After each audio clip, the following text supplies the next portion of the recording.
Okay, students, let us begin with Mesopotamian civilization on page number 9. In our last class, we read about the beginning of river valley civilizations and what was the reason that they preferred to come up near the river banks. Then we learnt about civilization and its features. We also learnt about different river valley civilizations. And let's begin with the rest of the chapter today. Page number 9, the Mesopotamian civilization. Mesopotamia, the land between the Tigris and the Euphrates rivers, is called the cradle of civilization. You can underline this line, it's very important. It says that there are two rivers, and this land between the two rivers, which is Tigris and Euphrates, the land is known as Mesopotamia, and it means cradle of civilization. It included the regions of Sumer, Akkad, Babylonia, and Assyria. Please underline these places also. There are 4 places indicated, regions there. Sumer, Akkad, Babylonia, and Assyria. You can put 2 small questions there. Number 1 is, what does Mesopotamia mean? What does Mesopotamia mean?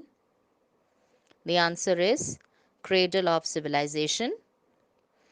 And the second question you can put it there is, between which rivers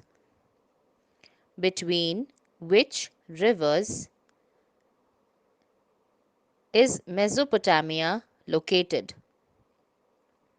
Between which rivers is Mesopotamia located? The answer is the land between Tigris and Euphrates river. Then there is another question apart from these 2 questions, one more which we can create looking at that regions. You can write another question. Name the regions included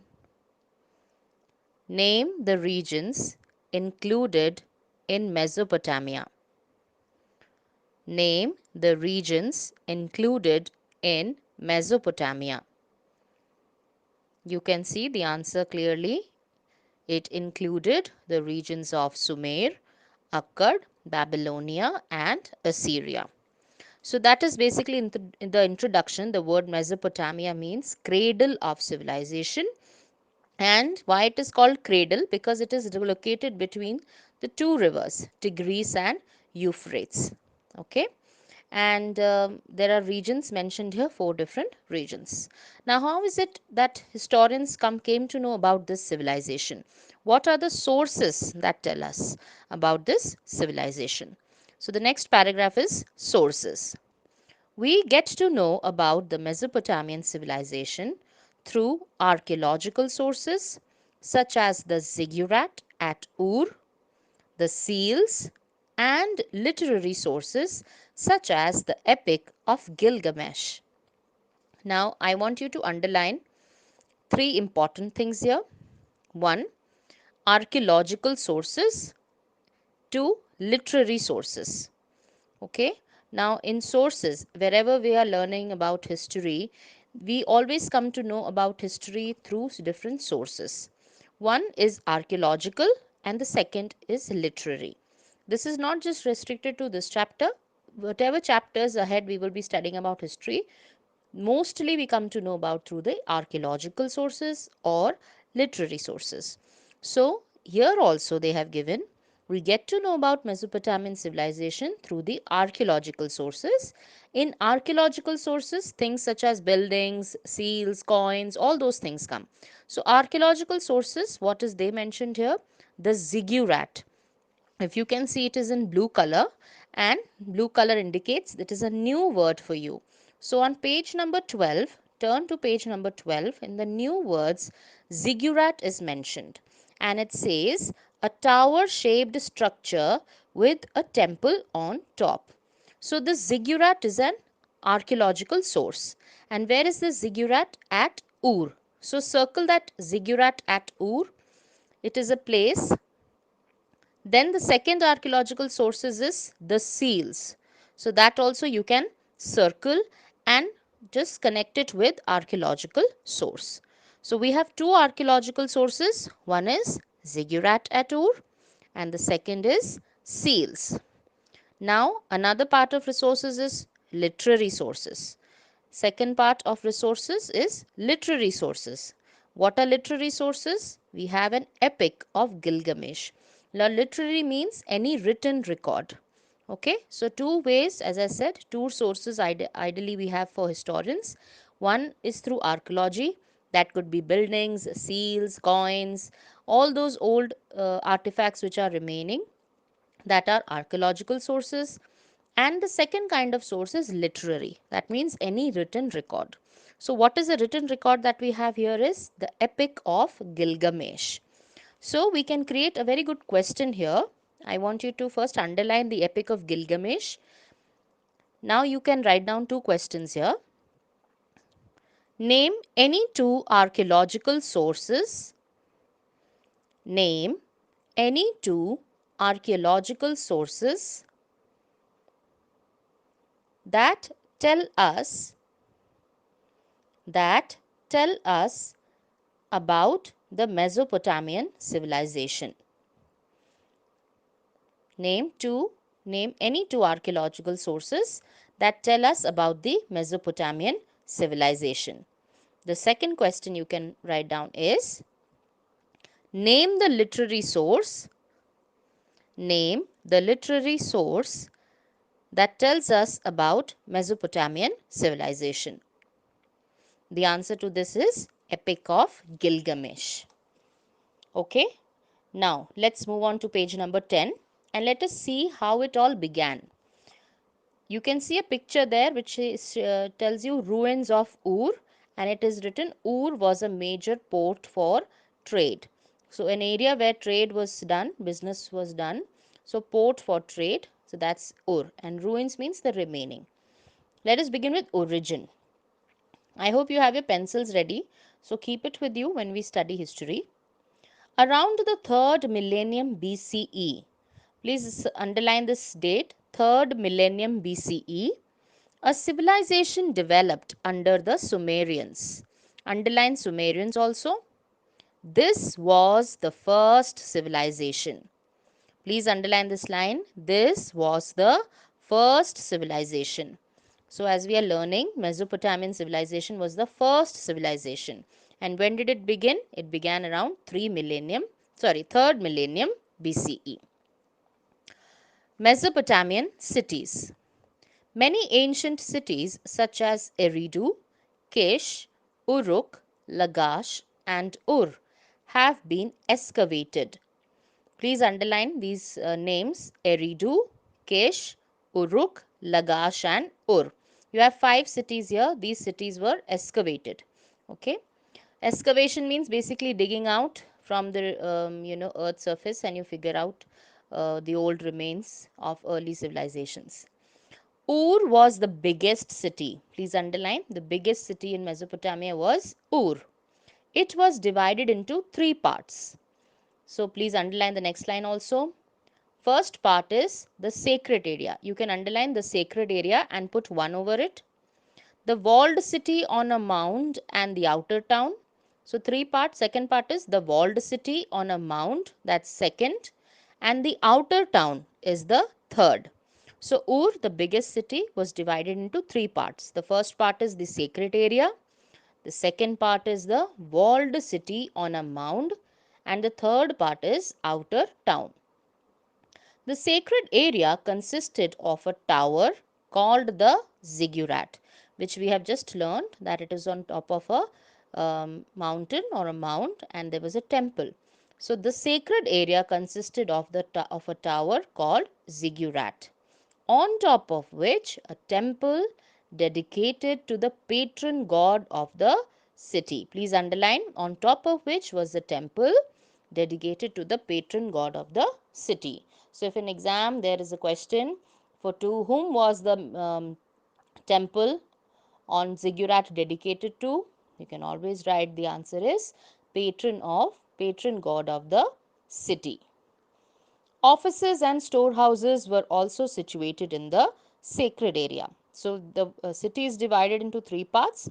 They are saying the offices and storehouses for grains or any other surplus stuff was situated in the sacred area. Then what about walled city?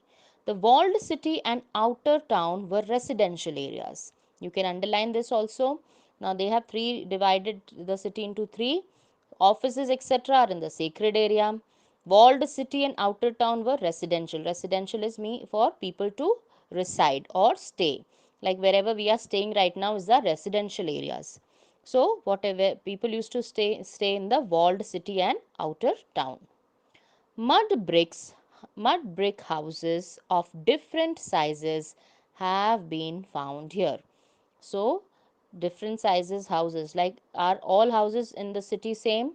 No, we have different sizes of houses. So, then also they had brick houses of different sizes. Each house consisted of a central courtyard with rooms around it. Please underline. But one plan was same, that all houses had a central courtyard with rooms around it. Central courtyard is basically a veranda kind of a space, like in our school also we have that Christmas tree in middle of that middle section, if you see, where everyone can see it from the same place. So that is a central area courtyard. So wherever people used to say, that is basically a cemented area, or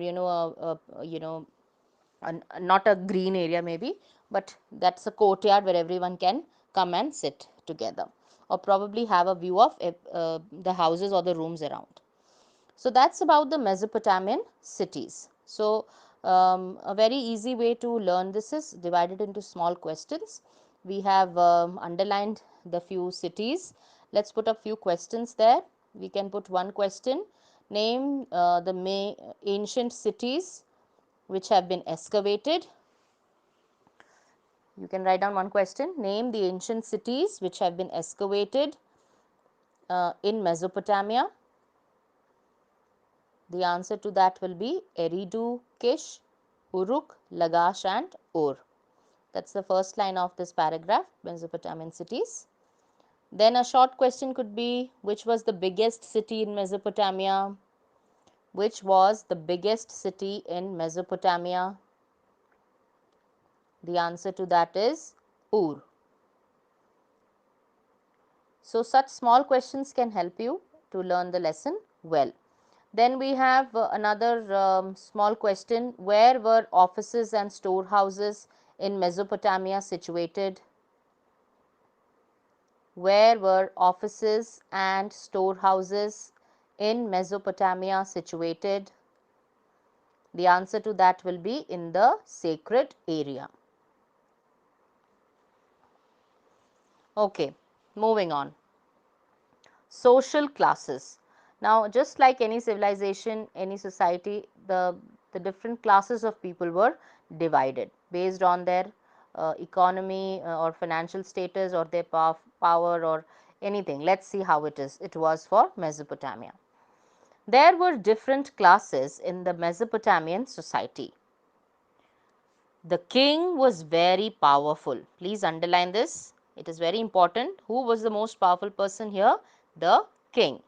He was the head priest and performed religious rites and sacrifices. Underline this line. What did he do? He was the head priest. He was the one who performed all the religious rites and sacrifices. Okay, he was the one who did all the puja, etc. Okay, and sacrifices, for example, Bali, etc. He and the royal family held the highest position in the society. So, not just the king, but the royal family held the highest position. Okay, even in India, when we had kings, the royal family was considered to be the highest. So, even Mesopotamia, it was like that. The king and the royal family was the highest. You can underline this line as well. Priests, high officials and scribes, which are the writers, were next in importance. So after the king and the royal family came in, who? The priest, the other priest other than the king, high officials, big mantris, etc., and scribes, the writers, the one who used to write the records, etc., were next in importance. So after the kings came in these people. After these people came who? Then came the farmers. Underline the farmers, the artisans and the traders. So, this is the third in line. So, third came whom? After the priest high officials came in? Farmers, the artisans, the traders, those people who grew crops, who prepared tools, etc. Those are the one who came in after this line. Then the last came in was the slaves. They were at the bottom of the social ladder. So, the slaves were at the bottom of the social ladder, means they were at last. Slaves were basically people who we can call as gulam. Okay, so at that time there were people who were slaves. So, especially those who had money, those who had power could buy the slaves, and these slaves lifelong they had to be with their masters as and serve them as servants. So, the last one on the social ladder were slaves. So, the first was king, then followed by king and the royal family, followed by priest, second in number. Third, it was farmer, artisan and trader. And last ones were the slaves at the bottom of the social ladder. So, underline these very carefully. Next comes family. How was Mesopotamian family? Father was the head of the family. Underline this. Even here in India, we also follow the same. The father is considered to be the head of the family. Boys were sent to school while girls learnt cooking. Quite similar to Indian rural households still, that boys are sent to schools, girls are expected to do cooking, spinning and other household work. So, Mesopotamian considered to be the oldest civilization, and what they did then, some parts of India we are still doing it. So, have we really evolved? That's a question which we need to ask. Some were taught to read and write at home. So, some girls got chance to read and write at home. Women were not treated equal to men. Please underline this line, very important. Women were not treated equal to men. That means, as it is said in this paragraph only, boys were sent to school, girls had to learn cooking, spinning, household work. So, quite obvious, women were not treated equal to men. So, children, so far we will just learn this, and I want you to underline the important points that I asked and read the rest of the paragraph, which is religion, occupation, trade and commerce.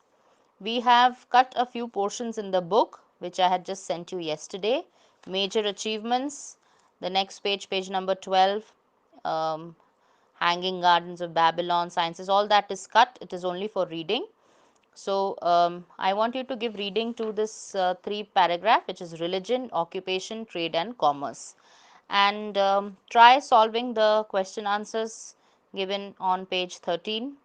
Take the correct answer, match the columns, whatever you have studied, based on that you can answer those questions. There are some portions which are cut out. So, let me just tell you which all questions you can do. A1 you can do, A3 you can do, A4 you can do. These are there in your course. Then B1 you can do, B3 you can do, B5 you can do. Then true and false, I think most of all of them you can do. So try doing all these, children, and the next lesson I will be sending the religion, occupation, trade and commerce, and then I will also share the answers of these questions which you have done. Okay, thank you so much.